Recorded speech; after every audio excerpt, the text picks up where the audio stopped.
আসসালামু আলাইকুম, কেমন আছেন সবাই? আশা করি ভালো আছেন। তো আজকে বাবির মা অসুস্থ, তাই বাবিকে নিয়ে বাবির বাপের বাড়ি যাচ্ছি। তো সাথেই থাকুন।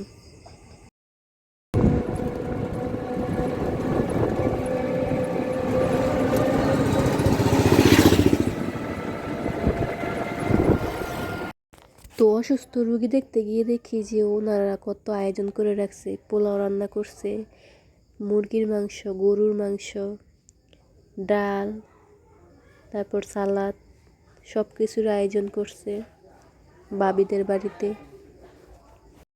ভাবিদের বাসায় যাওয়ার পর গিয়ে দেখি ওনাদের বাড়ির পাশেই বিশাল বড় গরু ছাগলের হাট। এত বড় গরু ছাগলের হাট আগে কখনো দেখি নাই।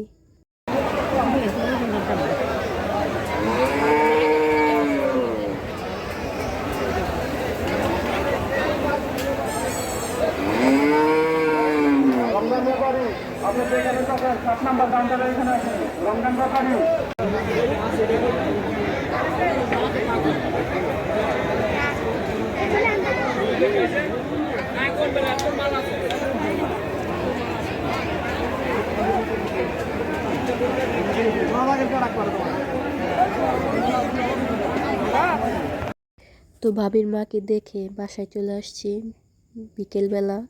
তো বাসায় এসে দেখি বড় ভাইয়া জাম নিয়ে আসছে। তো ভাইয়া যেহেতু ফলের ব্যবসা করে, তো সব ধরনের ফলই বাসায় নিয়ে আসে। তো আমরাও সব ধরনের ফল খাইতে পারি আলহামদুলিল্লাহ। তো সবাই আমাদের জন্য দোয়া করবেন আর আমার পাশে থাকবেন, যেন আপনাদের আরও ভালো ভালো কিছু উপহার দিতে পারি। আল্লাহ হাফেজ।